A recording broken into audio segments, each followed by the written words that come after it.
اللہ کے محبوب علیہ السلام ایک دن مدینے سے گزر رہے تھے تو ایک شخص جس کا نام تھا سوا، تو وہ گھوڑا لیے جا رہا تھا، حضور کو پسند آ گیا، اس سے کہا کہ یہ بیچتے ہو؟ اس نے کہا بیچتا ہوں۔ کتنے کا؟ اتنے کا۔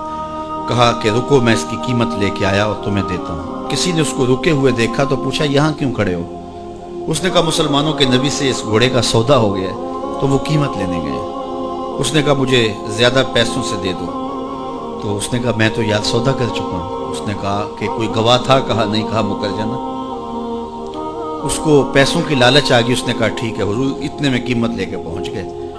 تو اس نے کہا میں نے تو آپ سے سودا کوئی نہیں کیا۔ حضور نے کہا ابھی تو سودا ہوا ہے۔ وہ کہنے لگا میں نے سودا کوئی نہیں کیا۔ لوگ بھی اکٹھے ہونے لگے، ہجوم بن گیا۔ اب حضور کہے میں نے گھوڑا خریدا ہے، وہ کہے میں نے بیچا نہیں۔ اب جب لوگوں کا ہجوم بنا تو لوگوں کے ہجوم کا بھی ایک پریشر ہوتا ہے۔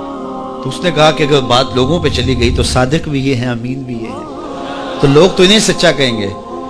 اس نے کہا اچھا آپ مجھے یہ بتائیں کہ جب دو آدمیوں کے مابین یوں نزاع بن جائے تو اس میں تصفیہ کی صورت کیا ہوتی ہے آپ کی شریعت میں؟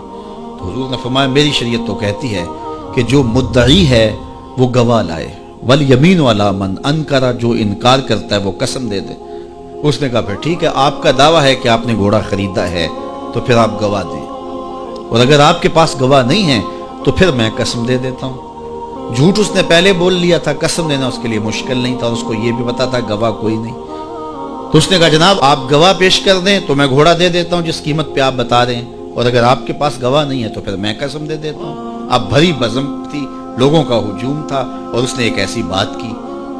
قبل اس سے کہ کچھ دیر گزرتی، حضرت حذیفہ بن یمان الانصاری رضی اللہ تعالیٰ عنہ آگے بڑھے اور کہا کہ گواہی مانگتا ہے؟ اس نے کہا جی میں گواہی مانگتا ہوں۔ تو کہا میں گواہی دیتا ہوں، جتنے میں حضور نے بتایا اتنے میں سودا ہوا ہے اور حضور نے گھوڑا خریدا ہے۔ اس نے کہا جی ٹھیک ہے میرا مطالبہ پورا ہو گیا، گواہی چاہیے تھی، درکار تھی، گواہی مل گئی۔ تو اس نے گھوڑا دے دیا اور قیمت اس نے لے لی۔ قیمت اس نے اپنی مرضی کی گھوڑے کے مطابق ہی لی تھی، وہ تو زیادہ پیسوں کے لالچ میں مکرا تھا۔ تو خیر اس کو راستہ نکلنے کا مل گیا، لوگ ہٹنے لگے تو حضور نے حضرت حذیفہ رضی اللہ تعالیٰ عنہ کو اشارے سے قریب کیا اور کہا کہ تم نے گواہی دی، تم تو موقع پہ موجود ہی نہیں تھے، تو تم نے گواہی کیسے دی؟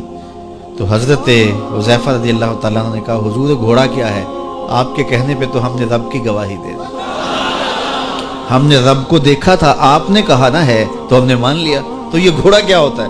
تو حضور نے حضرت حذیفہ کا ہاتھ پکڑ کے فضا میں بلند کیا اور لوگوں کو کہا جانے والوں رک جاؤ۔ لوگ ٹھہر گئے۔ کہا کسی عدالت کچہری میں گواہ کی ضرورت ہو تو میری شریعت دو گواہ مانگتی ہے، لیکن جہاں میرا خزیمہ ہوگا، ہاں حذیفہ نہیں، خزیمہ بن ثابت انصاری رضی اللہ عنہ، جہاں میرا خزیمہ ہوگا وہاں ایک ہی گواہی دو کے قائم مقام ہوگا۔ فیض پہنچا اے رضا احمد پاک کا، ورنہ ہم کیا جانتے خدا کون ہے۔ میں اگر خدا سے ملنا چاہوں تو مجھے بتاؤ نہ کہ میں کدھر جاؤں، شرق کو جاؤں، غرب کو جاؤں، شمال کو جاؤں، جنوب کو جاؤں، نیچے سوراخ کروں، اوپر سیڑھی لگاؤں، کدھر جاؤں؟ آئیے ذرا قرآن کا اسلوب دیکھیے۔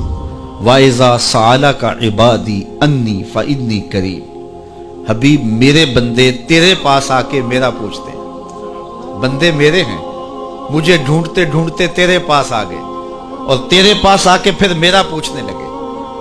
فَإِنِّي قَرِيبٌ، ان آنے والوں کو بتلا دیجئے کہ میں دور نہیں ہوں، نیڑے ہوں۔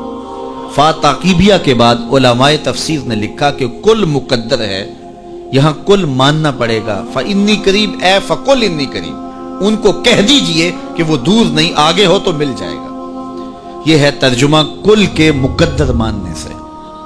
لیکن صوفیہ فرماتے ہیں کل کو مقدر ماننے کی ضرورت ہی کیا ہے، بات ہی سیدھی ہے۔ حبیب میرے بندے مجھے ڈھونڈتے ڈھونڈتے تیرے تک آ گئے، تو محبوب جب تیرے تک آ گئے میں پھر بھی دور ہوں۔ میرے بندے جب مجھے ڈھونڈتے ڈھونڈتے تیرے تک جو آگے ہیں تو محبوب تیرے تک آگے ہیں تو میرے تک آگے۔ یہ تیرے پاس آ کے پھر میرا پوچھ رہے ہیں، جو تیرے پاس آگے وہ میرے پاس آگے، چونکہ تیرے تک پہنچنا ہی تو میرے تک پہنچنا ہے۔ تو کہا اگر خدا تک پہنچنا ہے تو مصطفیٰ تک جانا ہوگا، بس یہی راستہ خدا تک پہنچتا ہے۔